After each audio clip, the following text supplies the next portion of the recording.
To all North Pole City Elves, those in Santa's Village, in the lower 48, and all around the world, this is your weekly update. I am your host, Walter Mistletoe Livingstone. Let's go to press. For the week of May 2nd, 2022, your sponsor will be Ellie's Eyeglasses. When you need new glasses, Ellie's is the place to go. Super fun frames for the super fun elf.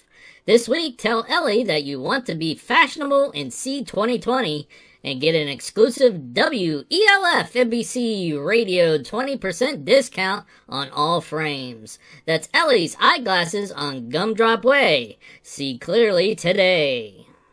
Update from Santa's Village. This week, the elves from Santa Stables will be bringing Santa's main sleigh outside to work on stripping the exterior coating on the sleigh to get it ready for a new treatment. The special wax on the exterior of the sleigh protects it as it is flown through the many different elements. It is important that each spring, Santa's sleigh is maintained and the protective coating is replaced to keep the sleigh in tip-top flying condition. If you like to go down and watch them work on the sleigh, there will be an area set up for spectators. Just look for the appropriate signage. Edward Hinklemeyer would like to thank everyone who came out on May 1st for the May Day Maypole celebration in City Center.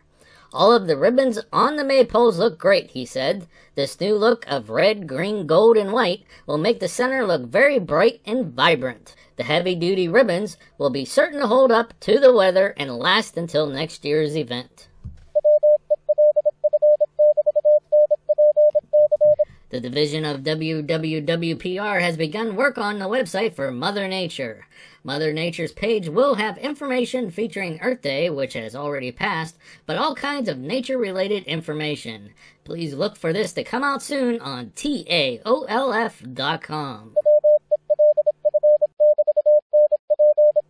North Pole City weather update. We will be experiencing some sunny weather this week, but temperatures will be dropping down in the evenings as the skies will be clear. We may drop below negative temperatures in the middle part of the week. For this week's elf history, I'm going to turn it over to our investigative reporter, Becky Marshmallow Livingstone. Becky, take it away. Thanks, Walter. This week we're going to talk about the Loch Ness Monster. Hey, have you ever heard about the Loch Ness Monster? Have you ever seen the Loch Ness Monster, Walter? Oh my goodness, it's so much fun. And guess what? The modern legend of the Loch Ness Monster was born when a sighting was made on local news May 2nd of 1933. Loch Ness is a large freshwater loch in the Scottish Highlands, extending for approximately 37 kilometers southwest of Inverness. The newspaper Inverness Courier related an account of a local couple who was claiming to have seen an enormous animal rolling and plunging on the surface. The story of the monster, a moniker chosen by the Courier editor, soon becomes a media phenomenon, with London newspapers sending correspondence to Scotland.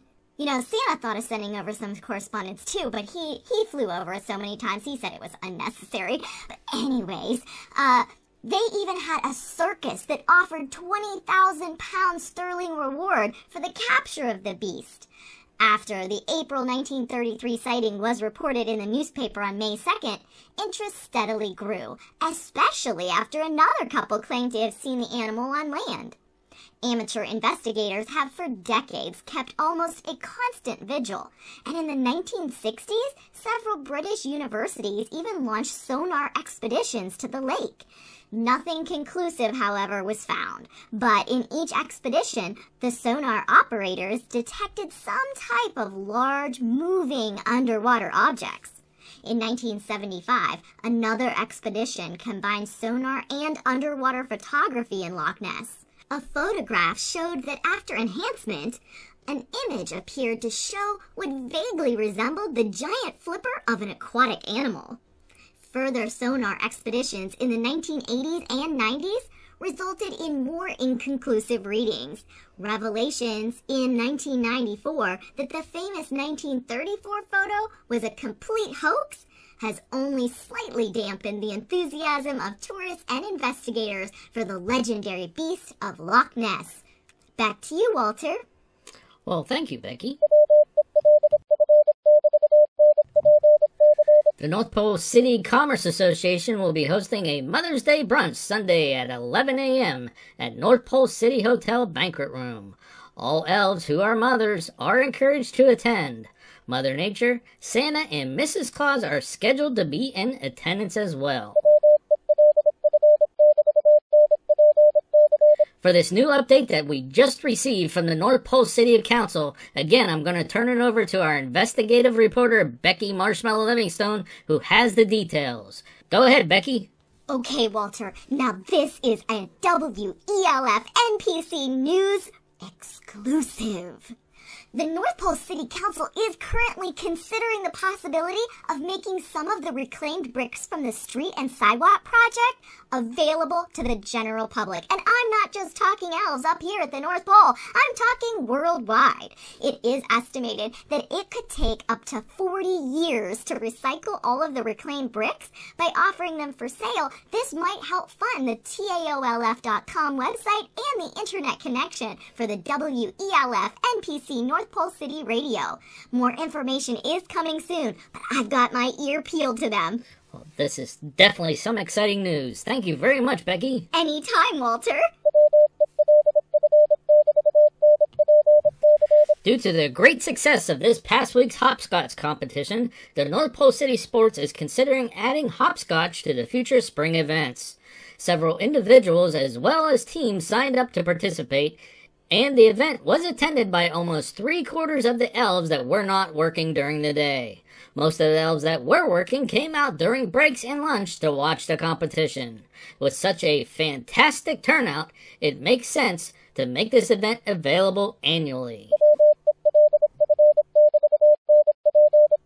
Silhouette artist Jimmy Peel Birkenhead will be hosting a class on creating cut and drawn silhouettes at North Pole City Hotel in the lobby Friday evening at 7 p.m. Stop by and volunteer to be a model for a silhouette or learn the best techniques of this age-old art enjoyed since the 18th century. WELF NPC North Pole City Radio would like to wish Dapper Danny Darlington of the Division of Tailor and Seamstress a happy 400th birthday. Dapper has designed the most popular hats in North Pole City for the last 150 years running. We cannot wait to see what the latest designs will be and wish him many more creative birthdays. This is Walter Mistletoe Livingstone with a reminder, a bend in the road is not the end of the road, unless you fail to make the turn. Have a good evening and be sure to tune in next week for another WELF NPC North Pole Radio News Update.